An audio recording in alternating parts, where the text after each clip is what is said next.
the show begin. Next generation for the win. We're going all in. All together now, let's begin. Let the show begin. The biggest panel, because it's the biggest topic, because air changes everything. What happens in air changes everything that we do in travel. So I'm going to first trigger an audience poll. I did some research, the way journalists do research these days, AI. All right, so, and I asked for the keywords that it recommends for next-gen retailing. What it means, personalized and intuitive journey. So let's trigger the audience poll, and it basically asks, as travelers, what do you want from next-gen air retailing? And these were the answers that I got from AI. So I'm going to ask each of the panelists, where's the poll? Good branding. Is it coming out? OK, all right. So I'm going to ask each of the panelists to pick one that you want to champion, and you have 30 seconds to tell us why. So who wants to go first? OK, Jerry, let's start the timing. Who wants to go first? Who's ready to jump in? Pick one. First. OK, Madhavan, good for you. So I'm going to pick the last one. It's last but not the least, effortless delivery and returns. This is the most important thing.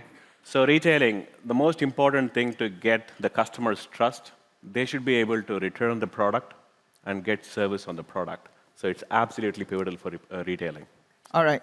OK, Hugh. I'd say A, tailored recommendations. I would change it slightly to say we need to make sure the traveller gets the right offer in the right place at the right time. 53% of people come to Skyscanner and explore. Let's make the relevant offer to them then, which is different than when they're absolutely ready to book. OK.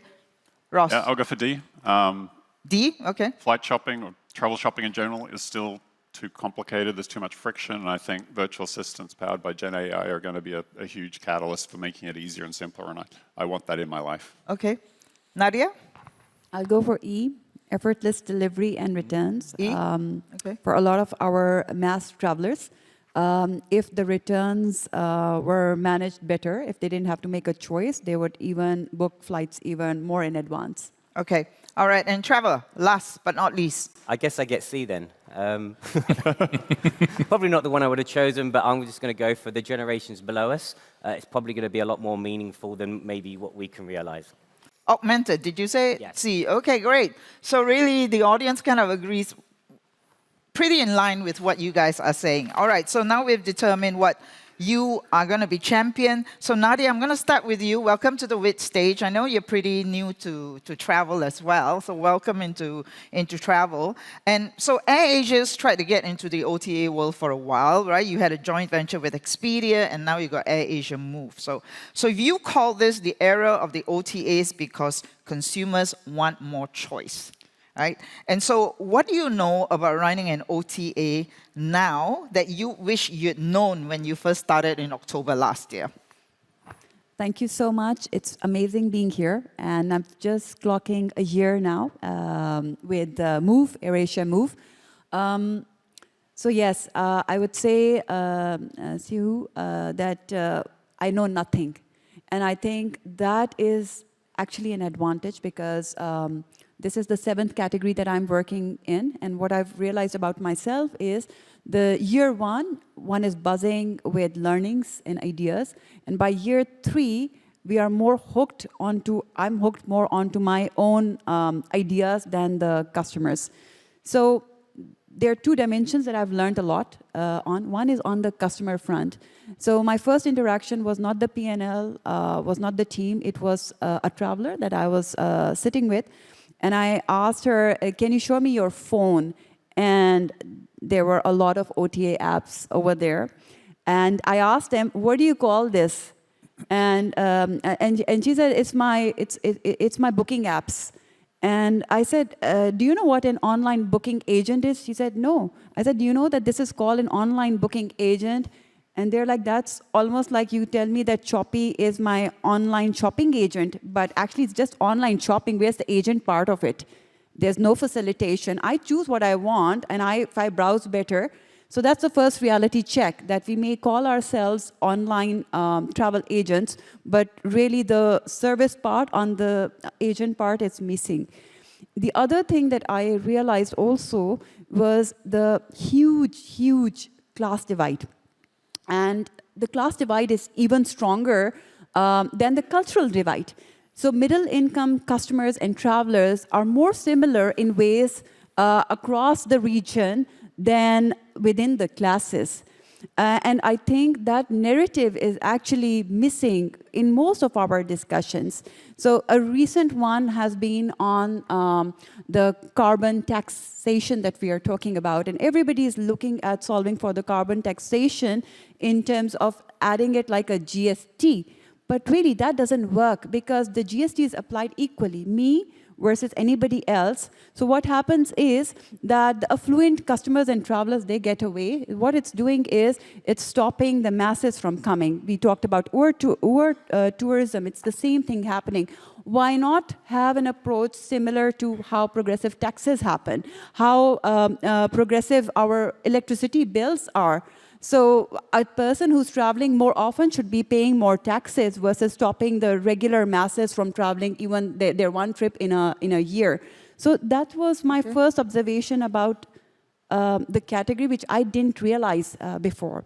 Very interesting insight. So I'm going to go to Trevor now. And Trevor, would flyadeal ever consider LCC plus OTA like AirAsia?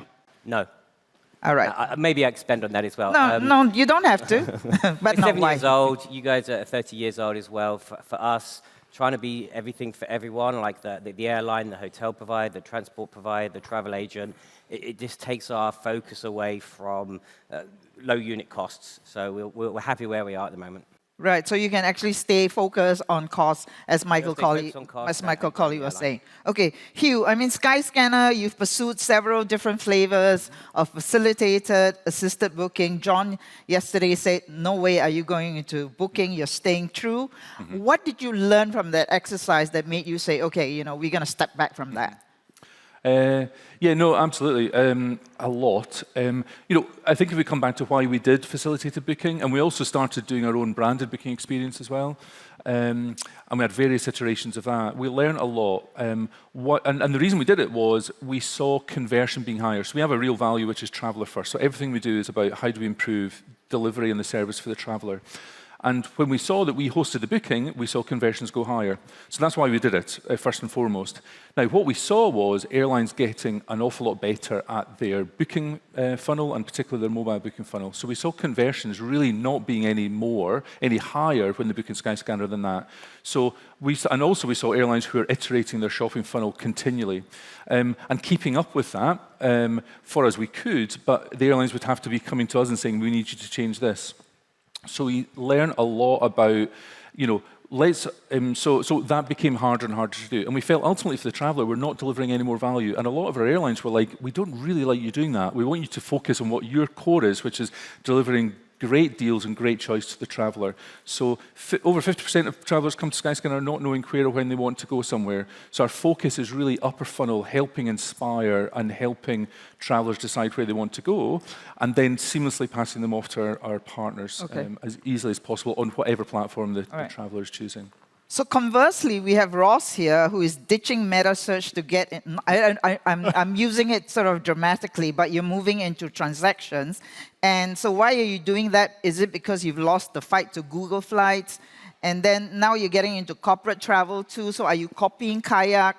What's your path? Yeah, I mean, we see it as more of evolving the model. So you know, our meta search business is still thriving. It's still growing. But we saw, you know, every time we would survey our users and sort of ask them, what sort of new features or developments they would like to see us roll out next, was why can't I just book with you? You know, so instead of always handing off and dealing with the added friction, and you know, so by allowing them to just finish the job on the platform in the app, you know, we're delivering a more seamless user experience.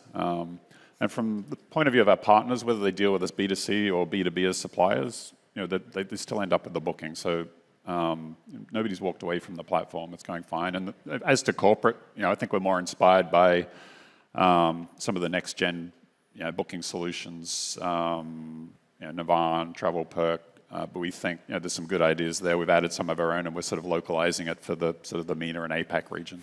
Okay. And about 30% of people using Wego today are, it's very obvious they're booking business or work trips. So it's sort of obvious that we should sort of move into that and help them facilitate a more structured program, but with the the B2C simplicity that younger travelers have grown up with and kind of demand.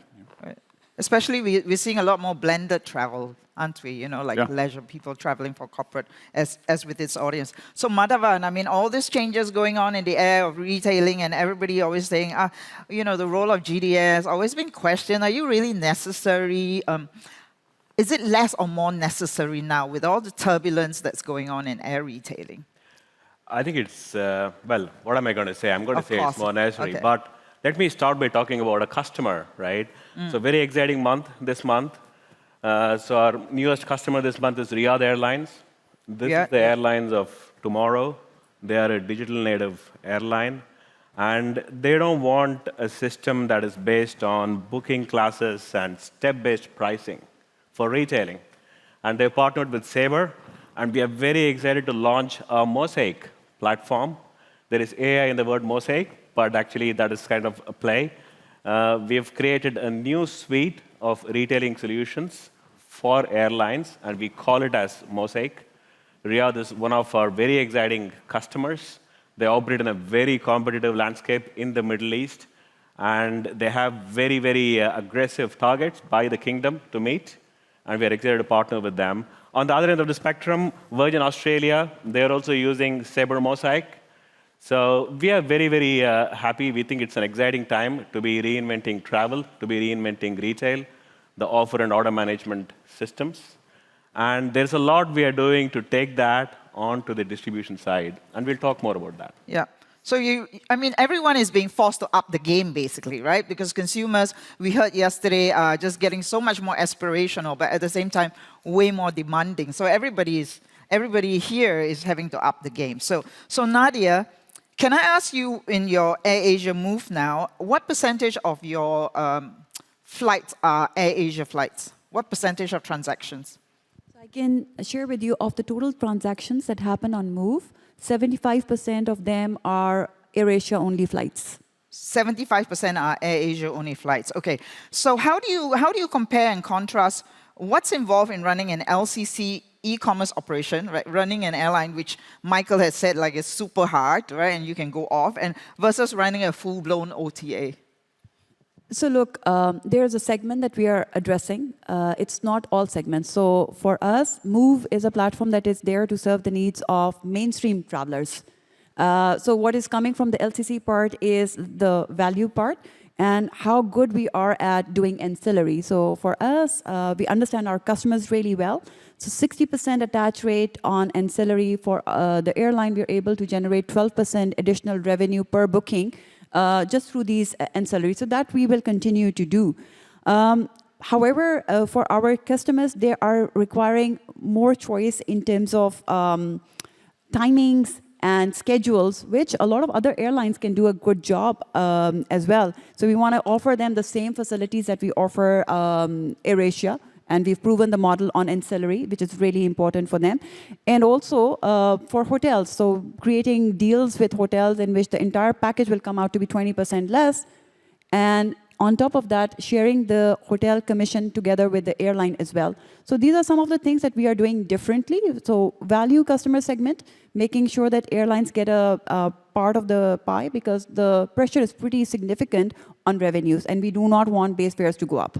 Right. I mean, we definitely see a trend where people are booking flight and hotel right now, right? I mean, I think the OTAs have made that easier to do that. So Trevor, I mean, what is it that metas and OTAs often fail to understand about airlines that make you go, damn? They just see me as a number. They just want my inventory. No, not really. It's partly that. To me, it's three things. One, the full-service carrier and the low-cost carrier, they're completely different businesses. Again, you're nodding your head there as well, so you've seen that as well. And the other one would be just the complexity of running an airline, not just the commercial sort of front end, but that back end that a lot of people don't really realize, like the recruiting for captains, the fleet maintenance, the fleet orders, getting seats into your aircraft, dealing with Airbus or Boeing and dealing with delays. But again, I think that old adage that the frenemies here in terms of like, we love the OTAs, but we hate you as well because we don't have that direct relationship with the consumer as well, which Michael mentioned this morning as well. But they bring in a lot of bookings, so we kind of like them, but we want that direct relationship with the customer if we can. Right. So what percentage of your bookings now come direct? Our direct is 60 to 70% inside the kingdom, slightly lower depending on the point of sale. 60 to 70% in the kingdom, that'll right? Be our web, that'll be our app, that's internally in the kingdom. Right. flyadeal's very successful within the kingdom. It has very good conversions. We haven't started to properly expand internationally yet.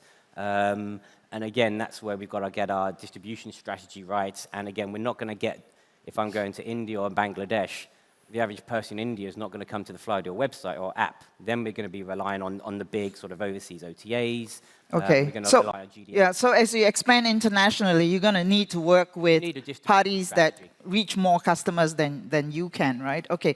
So Hugh, John also talked about that and talked about you're owned by Trip.com, which also owns Travix, right? You know.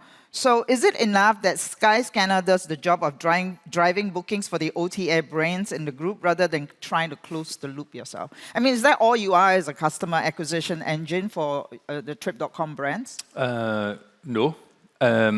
So I think, as John said yesterday, Trip are one of our partners who we feature on the site, and not unlike treated exactly the same as we treat all of our other OTA partners and airline partners.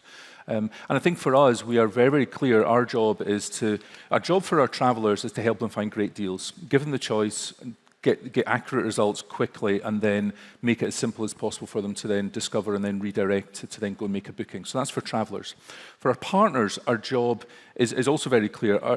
Just building on what Trevor said, our job is to give them access to our global audience. So that's our 110 million travelers every month. And we do 80 billion price searches every day.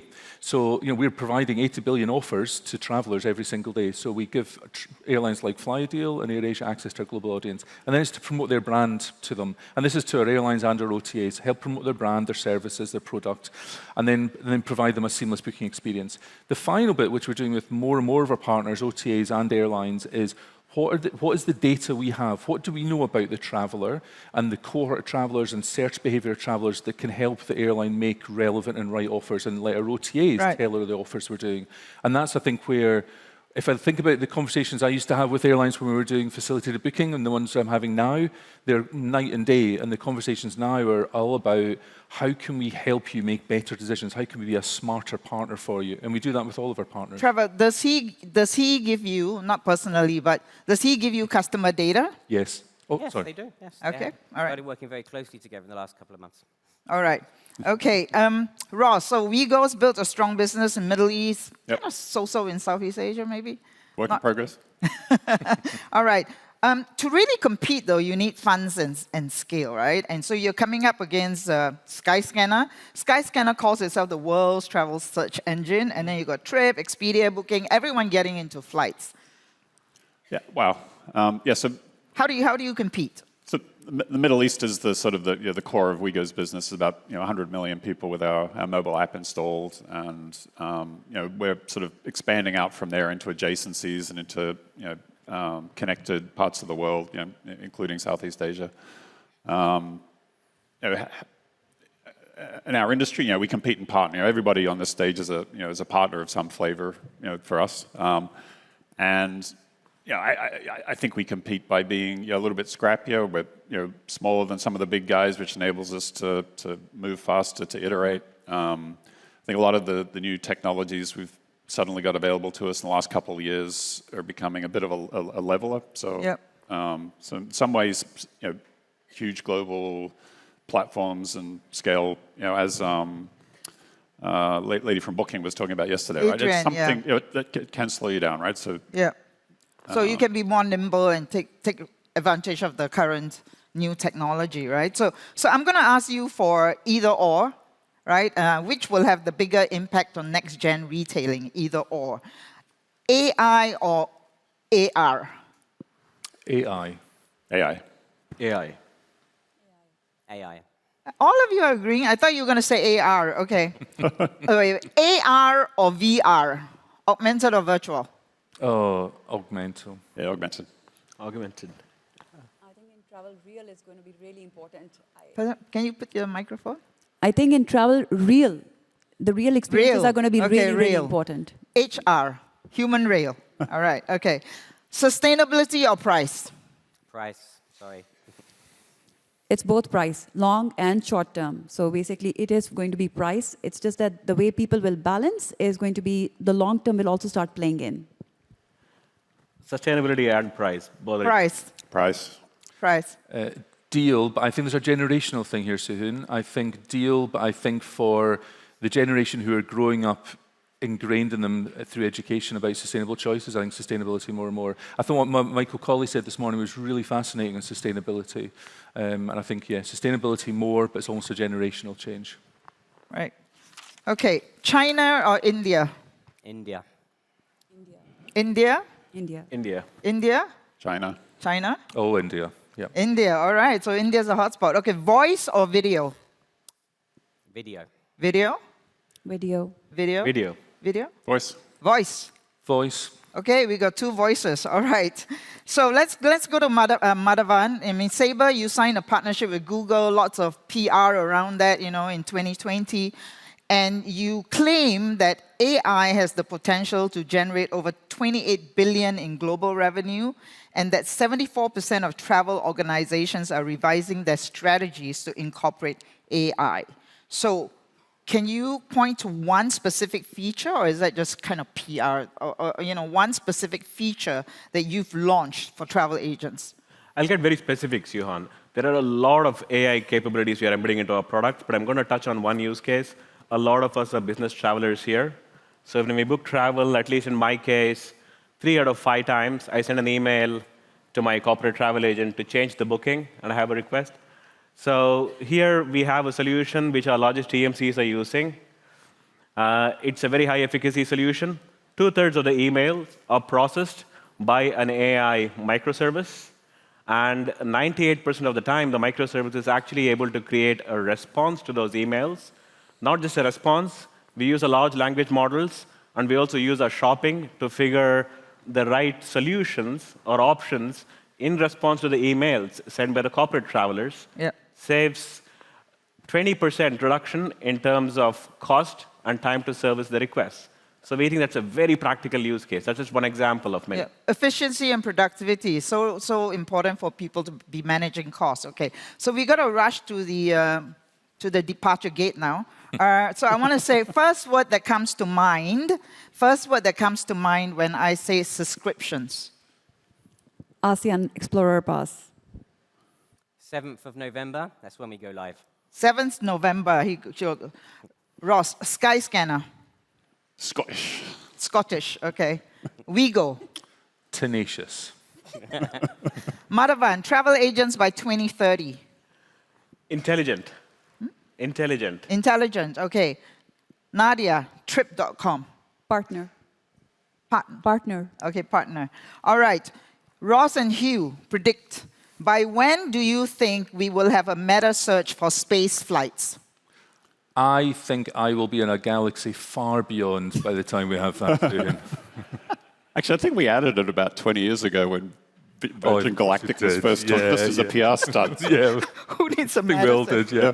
All right, Trevor, by when do you think low-cost airline capacity will form 80% of air capacity globally? To me, between 2040, 2050. Okay.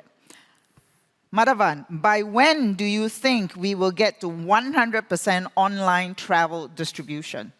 100% is a key word, right? It's not going to happen in the next 10 years. All Maybe right. sometime beyond So that. beyond 2034. Okay. Nadia, by when will we have more female airline CEOs than male CEOs? So I think each one of us counts. If I am able to make an impact, I think it makes it easier for the others to follow. But if I mess it up, it doesn't strengthen the case. All right, so we're going to wish Nadia the best of success in building up AirAsia MOVE. All right, please join me in thanking my panelists, Hugh, Ross, Madhavan, Nadia, and Trevor. Thank you. Thank you. They're ready now. Let the show begin. Next generation for the win. We're going all in. Take center stage now. Let's begin.